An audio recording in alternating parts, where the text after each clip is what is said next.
It was the kind of night that passed unnoticed in the quiet town of Maple Hollow, Michigan, cold, ordinary, and wrapped in silence. But by morning, the air would be humming with sirens, whispers, and disbelief. A man was dead. And his wife was back at work. Claire Jensen had always been the reliable one. A 36-year-old ICU nurse, calm under pressure, quick with a diagnosis, and always present when her patients' lives teetered between hope and goodbye. Her colleagues respected her. Her neighbors smiled when they saw her walk the dog at 6 a.m. sharp. Claire's life seemed methodical, measured, safe. She was married to Darren Jensen, a 41-year-old auto mechanic who owned his own garage on the edge of town. Darren was known for his work ethic, his easygoing laugh, and the grease under his nails. They'd met 10 years earlier, both recently out of broken relationships and desperate for a fresh start. Together, they built a modest life, 2 cars, a white vinyl-sided house, no children but plenty of structure. But structure is fragile. Over time, Claire noticed Darren pulling away. At first, it was subtle, the silence over dinner, the forgotten goodnight kisses, the skipped Sunday brunches with her mother, Ruth.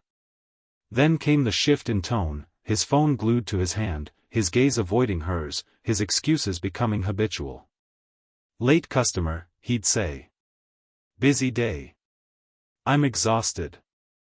Claire tried to rationalize it. They were both tired professionals. People change. Marriages evolve. But the coldness kept growing, like frost creeping across a windshield, slowly obscuring everything beneath. Then Ruth started behaving strangely. The older woman, once vibrant and sharp, became distracted. She'd pause mid-sentence, avoid eye contact, and dismiss Claire's attempts to reconnect. There was always a reason, migraines, errands, needing rest, but never any clarity. Ruth and Darren had never been close, but suddenly they seemed too comfortable. Claire dismissed the thought. The very idea made her stomach churn.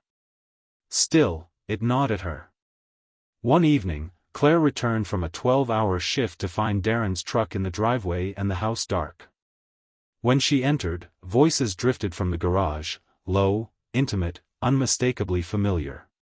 She froze. Ruth's voice. Darren's laughter. A pause. Then a whisper she couldn't hear, but didn't need to. Claire stood there, numb. Her breath shallow, her fingers trembling at her sides. The truth, when it arrived, wasn't a thunderclap. It was a slow, suffocating realization that her husband and her mother, the 2 people she trusted most, were betraying her in the worst way imaginable. Later that night, she confronted them. Not with screaming or accusations, but with eerie calm. "I know," she said, staring straight at Darren. "I heard you." They didn't deny it. Darren looked away. Ruth opened her mouth, then closed it. No one apologized. No one explained. Claire didn't cry. She just nodded. Then she went to work. The plan formed quietly, in the sterile hum of the ICU. As she checked vitals, adjusted IVs, and comforted families, her mind crafted the details. She needed to act soon. Before grief turned to paralysis. Before someone talked. She clocked in for her next night shift like always. Smiled like always. Logged her rounds, performed her tasks.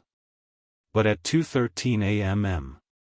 she slipped out through the staff entrance, changed into street clothes, and drove home. The streets were empty. The house, dark. Claire unlocked the door. Walked straight to the kitchen. Opened the drawer. The knife was still there, long, stainless steel, freshly sharpened. She moved quietly, footsteps muffled by socks, heartbeat steady as a metronome. Darren was asleep on the couch in the garage, the place he'd started sleeping for space. Claire stood over him for several seconds, watching. Then she raised the knife. The blade sank in without resistance. Claire didn't flinch. Her eyes locked on Darren's face, watching his expression twist in the half-second between sleep and searing pain. His mouth opened, a sharp inhale, but no scream escaped. She plunged the knife again, mechanically, precisely, driven not by rage, but by certainty. Not by chaos, but control. By the time Darren's body fell limp, blood pooling beneath the sofa, the only sound in the garage was the hum of the chest freezer. Claire stood over him, chest heaving, not from exertion, but from release. She stepped back, careful not to slip in the blood, and exhaled. One deep breath, then another. Her fingers trembled, not with fear, but with adrenaline.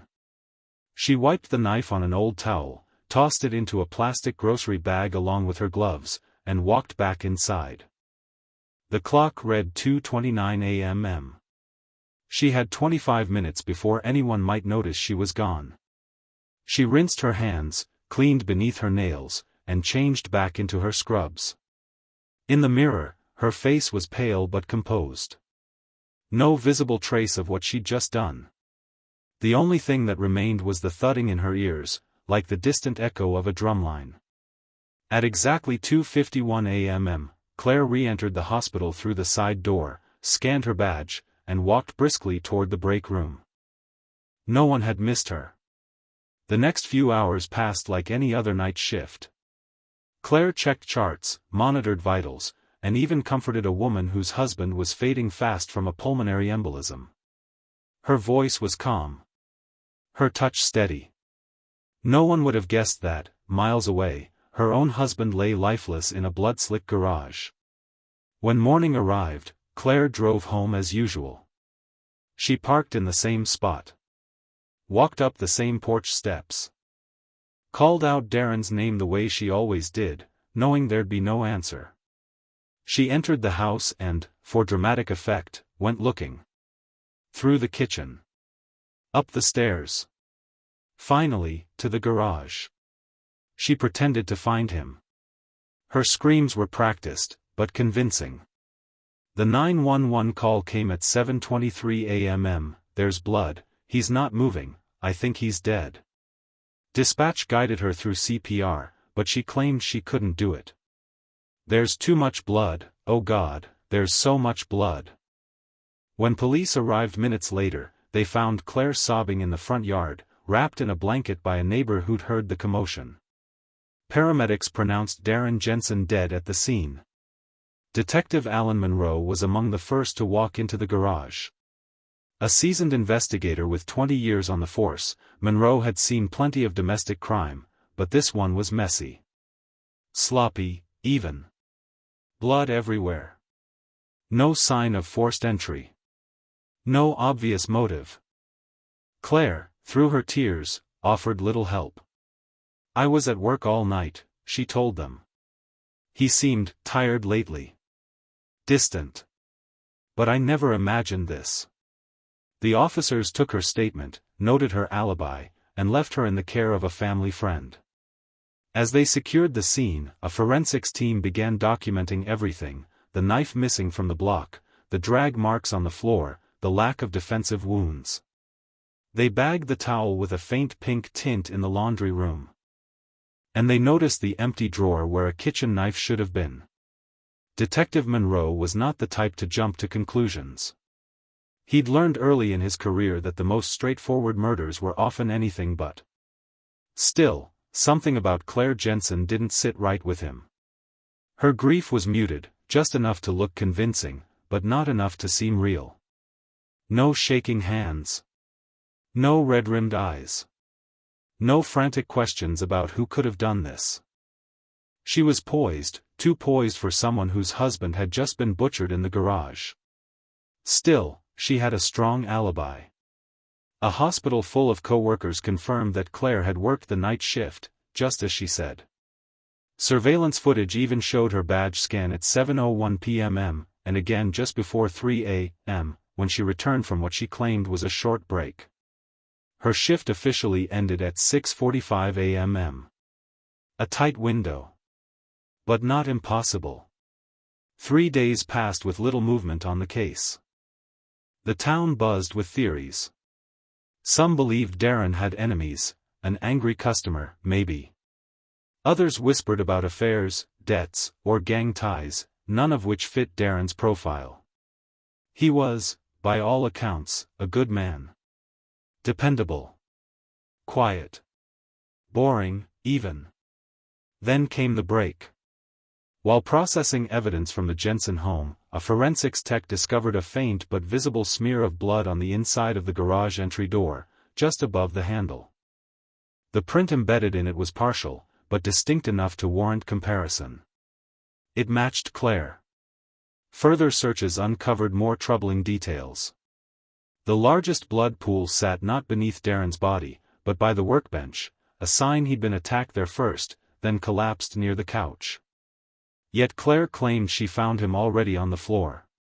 Investigators also noticed a faint trail of diluted blood in the kitchen sink. Someone had cleaned up, badly. Then there was the knife. Out of an 8-piece block, one was missing, the largest. Claire claimed she hadn't noticed. Said it was probably in the dishwasher. It wasn't. Nor was it in the trash, drawers, or backyard. It had vanished. Meanwhile, the coroner confirmed Darren had died between 2 and 3 a.m., the exact window when Claire briefly left the hospital. It was circumstantial, but stacking fast. Detective Monroe returned to the Jensen house and began digging deeper. In a storage bin in the basement, under a pile of winter clothes, he found something damning, a small leather-bound diary, its pages filled with elegant but intense handwriting. Claire's. It wasn't a full journal. More of a collection of thoughts, fragmented, chaotic. But the final pages painted a dark picture. They took everything. My husband. My mother. My dignity. I see them laughing at me when they think I can't hear. I'll make it stop. I'll make them quiet. The last entry, written the day before Darren's murder, read: Tonight, the lies end. He doesn't get to win. Monroe closed the book slowly. Claire Jensen had just become his prime suspect. The confrontation wasn't dramatic. Detective Monroe returned to the hospital 2 days later, just after Claire's shift had ended. She was sipping bad vending machine coffee in the break room, still in scrubs, her hair pulled back in a neat twist. She didn't look surprised to see him. Claire, Monroe said, setting a file gently on the table. We need to talk. She nodded slowly, motioning for him to sit. No questions. No resistance. They took her to the station, not in cuffs, yet, but with quiet authority. Claire didn't ask why.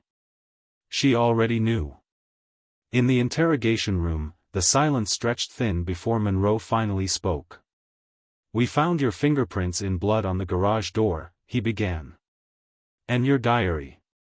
The one you hid in the basement. Claire didn't blink. We also confirmed the missing kitchen knife matches the wound pattern. It's still gone, but we're confident it's the murder weapon. And we have you leaving the hospital for exactly 38 minutes, just long enough to get home and back. She stared at the table.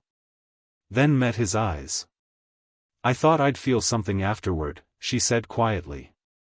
Relief, maybe. Closure. But there's just noise. Monroe leaned in slightly. You want to explain? Claire didn't cry. Her voice didn't crack. She simply laid it all out, measured, precise, like recounting a patient's vitals. She told them about the affair. How she'd suspected Darren of cheating for months but never imagined who it was with. How she'd overheard them, her husband and her mother, laughing in the garage like teenagers, sharing a drink, their voices too close, too soft. I confronted them, she said. They didn't lie. Didn't even try. Her hands folded neatly in her lap. He just said, it's complicated. And she said, you've never understood what I needed. Like I wasn't even standing there. Claire had gone back to work that night with a hollow chest. Every beeping monitor, every drip, only underscored how nothing in her life made sense anymore. "I didn't plan it, not at first," she insisted. "But the drawer was open when I came in. The knife was there. And I knew. I knew if I didn't do it, I'd live with the humiliation forever. That they'd keep on like I didn't matter." Monroe asked the question anyway. "Why not your mother?" Claire looked up, and for the first time, her voice cracked. "She raised me. She's sick in the head, maybe. But Darren? He chose it. He looked me in the eye and made me feel like I was the intruder." Her confession was recorded in full. No hesitation. No remorse. When asked if she regretted it, she shook her head. "He died knowing why," she said. "That's all I wanted." Word spread quickly in Maple Hollow. One day, Claire Jensen was a respected ICU nurse. The next, she was front-page news. Wife confesses to husband's murder, blames affair with her mother. The community recoiled. Not just because of the killing, but because of who she was. Claire had held babies as they took their first breath and comforted the dying in their last. Now she was at the center of a tabloid nightmare. Everyone had an opinion. Some painted her as a calculating killer who planned the perfect alibi. Others, especially women who knew her from the hospital or book club, whispered their support. "She broke," one woman told the local news. "How much betrayal can one person take?" The police, meanwhile, had locked in their case. They couldn't recover the murder weapon. It was likely dumped along the backroads between the hospital and her home, but they didn't need it. The blood evidence, her fingerprints, the inconsistent timeline, and above all, Claire's calm, detailed confession left little doubt. Her mother, Ruth Anders, packed a suitcase and left town 3 days after the arrest. No statements. No apology. No visit to her daughter in jail. She vanished like a shadow when the lights come on. Darren's garage was shuttered the same week. The Jensen Auto Repair sign came down quietly, and the building was boarded up. Bills had piled up for months, unknown to Claire. The affair, it turned out, wasn't the only secret Darren had been keeping. Claire was charged with second-degree murder. The prosecution wanted first-degree. Premeditation was clear, they said. Leaving work. Taking a weapon. Returning without reporting the crime. But her defense attorney argued back, there was no long-term plan. No evidence of shopping for weapons, no text messages, no written threats beyond a few vague, emotional diary entries. Claire Jensen was pushed past her emotional limit, her attorney, Dana Birch, said during the arraignment. She snapped. The district attorney offered a plea deal. 25 years in prison. Possibility of parole after 15. Claire took it without a moment's pause. There would be no trial. No jury. No public airing of family scandals under cross-examination. Just a quiet agreement filed in a courtroom nearly empty, with Claire in a beige jumpsuit, her expression unreadable. The judge looked at her carefully before handing down the sentence. "You've served this community with compassion and skill for many years," he said. "But that doesn't erase what you did. You took a life. Coldly. Deliberately. And you'll answer for that." Claire didn't blink. Didn't apologize. She just nodded once. Then the gavel fell. The iron door clanged shut behind her, and just like that, Claire Jensen became inmate number 48211. She was assigned to Maple Ridge Correctional Facility, a mid-level women's prison located 2 hours north. The media frenzy died down quickly after her sentencing, no appeals, no drama. Just a quiet descent into the forgotten corners of the justice system. But Claire didn't fade. She adapted. She requested a post in the prison infirmary, and after a lengthy evaluation process and background check, she was approved to work there part-time under supervision. The staff knew her credentials. She was good, too good not to use. Blood pressure checks, wound care, diabetic monitoring, Claire did it all with the same calm, efficient touch she had in the hospital. Inmates came to her not just for help, but for quiet advice. "She doesn't talk much," one inmate said. "But when she does, you listen." Still, no one got close. Claire didn't join cliques or chat in the yard. She kept to herself, walked the track alone, and read medical journals while others watched soap operas. Her reputation grew, not as a snitch or a loner, but as someone you didn't mess with. Even in prison, the story followed her. New arrivals whispered, "That's the nurse who killed her husband. Stabbed him in his sleep. Said he was sleeping with her mom." But Claire never acknowledged it. She neither defended nor denied. She simply moved forward, like a clock hand ticking through the days. Outside, the world moved on. Ruth Anders never returned to Maple Hollow. No one knew where she went. Her name was quietly removed from public records, her house sold through a third party. No family came forward. No one claimed her publicly or privately. It was as if she, too, had been erased. Darren's death left a void not just in Claire's life but in the local economy. His garage, once a staple in town, went into foreclosure. The building stood vacant, the sign faded by sun and wind. Claire's house sat unsold, too tainted by scandal for anyone to touch. Neighbors avoided the property, calling it the Betrayal House. Maple Hollow, once a picture of quiet stability, was left to reckon with its own sense of moral failure. Church sermons shifted. People spoke in gentler tones about mental health, betrayal, and buried rage. A few locals left anonymous flowers at the fence around the Jensen home. But others crossed the street when they passed it. For Claire, life narrowed to simple rituals: wake, work, eat, sleep. No contact with her mother. No visitors. No letters. Just the quiet grind of time served and wounds buried. She never asked for parole. Not yet. Maybe she was waiting. Maybe she didn't believe she deserved it. The house on Aspen Lane, white vinyl siding, 2 bedrooms, 1 blood-stained garage, stood empty for years. Weeds choked the flower beds Claire once trimmed every Saturday. Shutters peeled. The "for sale" sign disappeared after the third real estate company dropped the listing. No one wanted it, not really. Some buyers came, drawn by the low price, but all left with an excuse. "It felt cold inside," one man said. Across the street, neighbors kept their blinds closed. Children were told not to play near it. Even mail stopped coming. It wasn't just a house. It was a symbol, a monument to something unspoken. The garage door, still stained despite cleaning, remained closed. Inside, the blood had long been scrubbed away, but the memory lingered like mildew. The place where Darren Jensen died had never really been a home. It was now an unspoken landmark, known only in whispers. That's where it happened. And the family name? Vanished.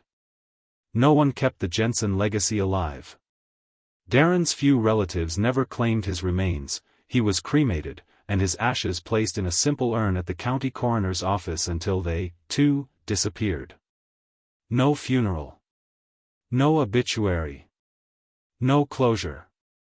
Ruth Anders, the catalyst of everything, was never charged with a crime. But she might as well have been sentenced all the same. She left town under a storm of judgment. Sold her hair salon. Transferred her bank accounts. Closed her social media. A few people said they saw her in Traverse City once, working at a grocery store under a different name. Others said she'd changed her appearance, dyed her hair, lost weight, wore sunglasses indoors. No one knew for sure. But the community remembered. Maple Hollow had been small enough that everyone had once known Ruth. Now they remembered her only as the mother who slept with her son-in-law. Whispers followed every woman who looked vaguely like her. Back at Maple Ridge Correctional Facility, Claire heard none of it. She went on treating patients. Inmates who overdosed. Inmates who were beaten. Inmates who cried over mothers who never visited and husbands who cheated. The irony was not lost on her. A new therapist began visiting the prison, a young man named Thomas Reese, just out of grad school. He was curious about Claire. Her file was heavy. Her case, infamous. But during their first session, she sat quietly, arms folded. "I'm not broken," she told him flatly. "I'm not sorry either." Reese scribbled something in his notebook but didn't press. He'd heard worse.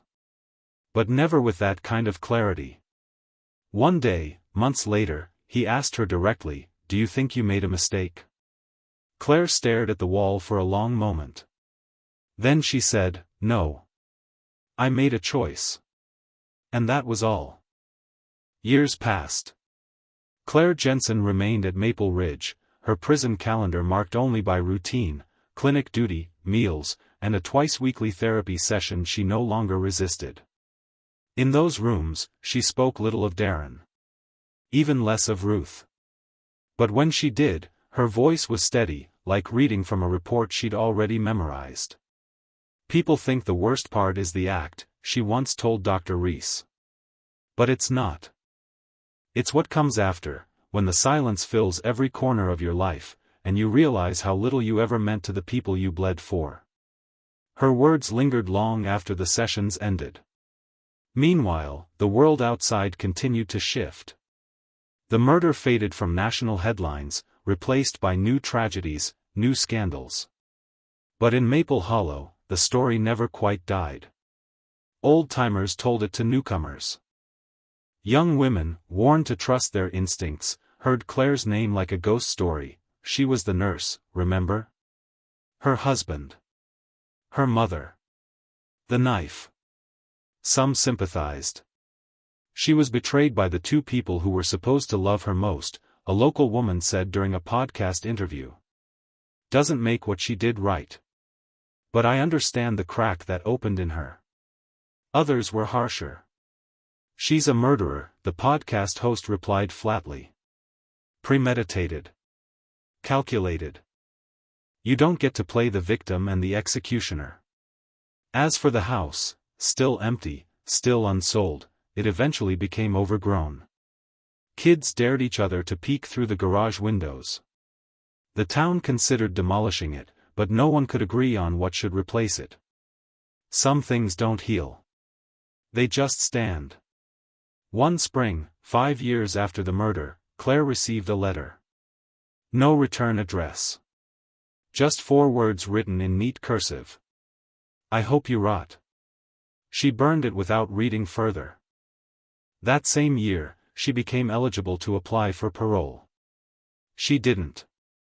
Not yet. Instead, she asked to expand her infirmary hours. Help the women with less medical access. Train some of the younger inmates to take vital signs. Stay busy. She never referred to it as penance. She didn't believe in forgiveness. Not from the court. Not from society. And certainly not from Ruth. But in her own, quiet way, Claire seemed to be building something small and steady out of the ruins. Something resembling peace. The community continued to ask questions, ones with no easy answers. Who deserves sympathy? What does justice look like when love curdles into betrayal? Can someone be both victim and villain in the same breath? No one could agree. But everyone remembered. And as another cold Michigan winter settled over the empty house on Aspen Lane, its windows dark and garage door still sealed, the story of Claire Jensen remained, etched into the fabric of a town that had learned too late how easily trust can turn into tragedy. In Maple Hollow, they say betrayal cuts deeper than any knife. But what happens when the hand holding the blade belongs to the one who was broken first? That question, like the house on Aspen Lane, still stands, unanswered.